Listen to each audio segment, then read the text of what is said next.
Assalamualaikum warahmatullahi wabarakatuh.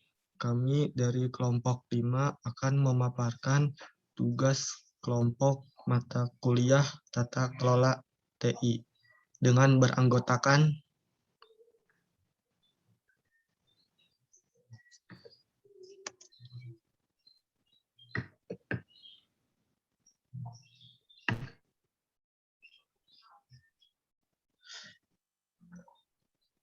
Mas Dwi Syaputra, Muhammad Bintang Melandri, Muhammad Abrar Bahren, Nova Melizia, Priscilia Setiawan. Dan materi yang akan kami bahas yaitu pentingnya tata kelola TI, perbedaan manage dan govern, definisi IT governance, tujuan IT governance, area fokus IT governance, dan sistem tata kelola TI.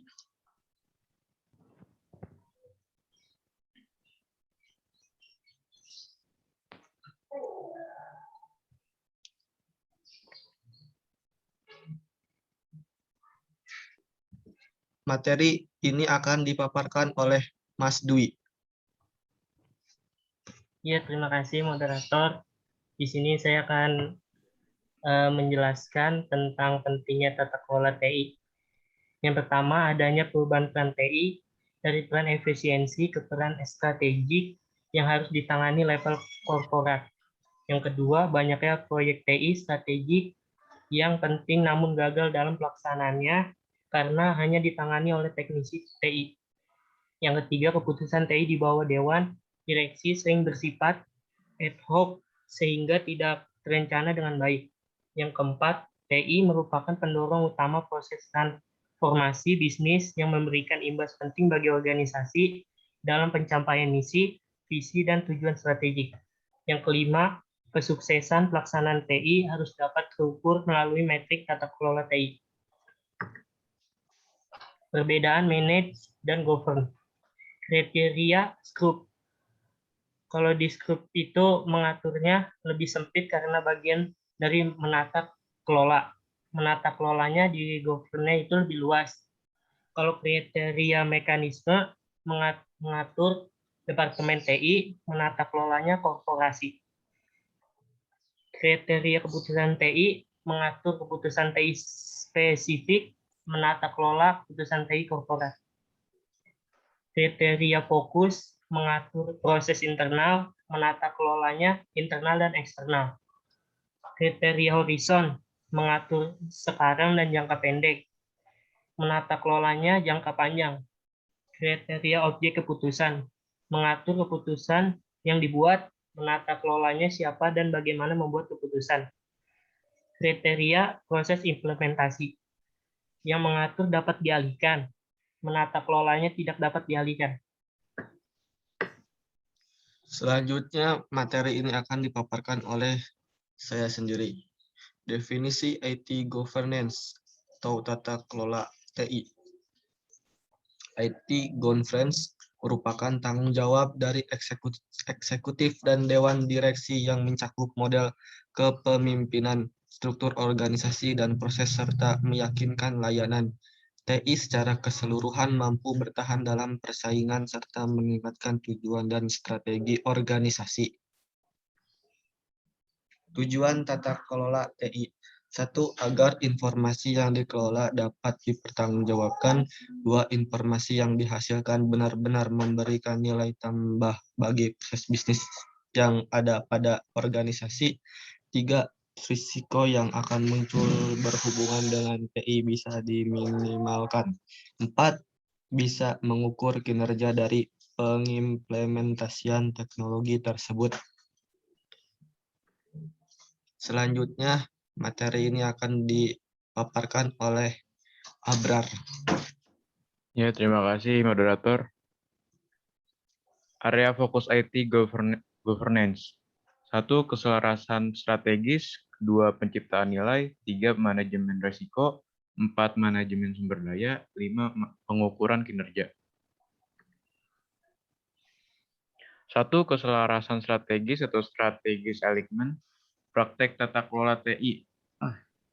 memastikan bahwa strategi TI sejalan dengan strategi bisnis. 2. Memastikan bahwa strategi TI memberikan peluang melalui pengukuran yang jelas. 3.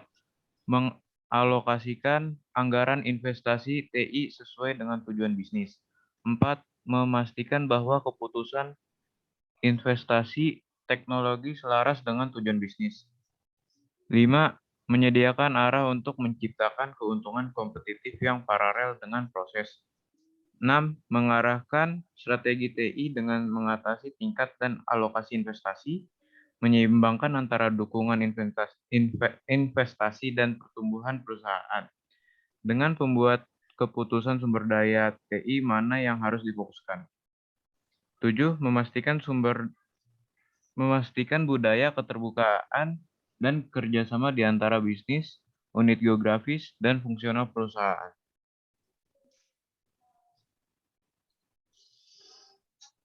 Materi selanjutnya akan dipaparkan oleh Nova. Baik, terima kasih moderator. Yang kedua ada penciptaan nilai atau value delivery. Praktek tata kelola TI ada memastikan bahwa rencana TI berlangsung sesuai jadwal, memastikan kelengkapan, kualitas, dan keamanan investasi TI, memantau investasi TI untuk pengembalian investasi yang layak, dan memastikan manfaat layanan TI.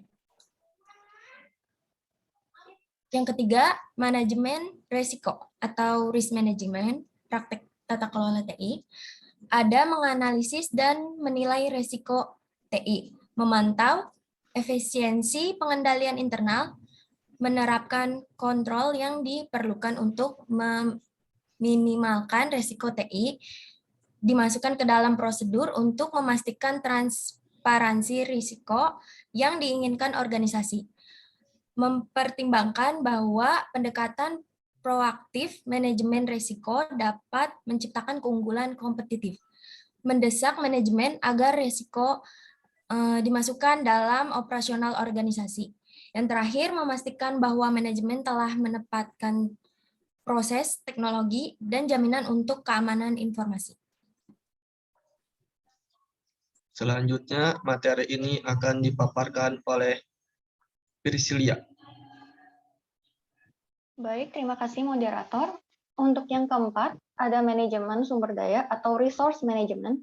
Praktek tata kelola TI-nya yaitu mengalokasikan sumber daya TI sesuai dengan prioritas bisnis, melaksanakan pengendalian dengan memadai yang memungkinkan identifikasi infrastruktur TI lebih terpenuhi. Yang ketiga, ada mempertahankan investasi yang layak dalam pengembangan staf, pengembangan pendidikan, dan pelatihan operasional TI. Yang kelima, ada pengukuran kinerja atau performance measurement. Praktek tata kelola TI-nya yaitu bersama-sama manajemen menentukan dan memantau langkah-langkah untuk memastikan bahwa tujuan tercapai. Yang kedua, ada mengukur kinerja TI melalui metrik dan indikator yang memadai.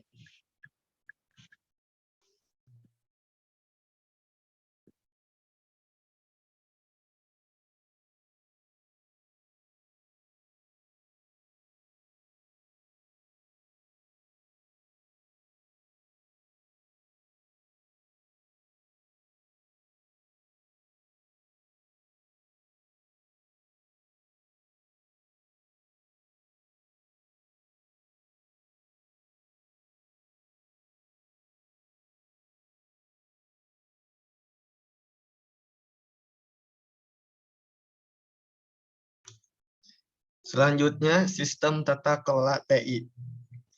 Struktur. Ada aktivitas manusia, struktur hak keputusan, dan serangkaian regulasi dan standar. Selanjutnya, proses perencanaan tata kelola TI, proses keputusan TI, mekanisme penyelarasan strategi bisnis dan TI, mekanisme implementasi keputusan TI, mekanisme pengawasan dan pengarahan perilaku pengguna, mekanisme evaluasi kinerja TI.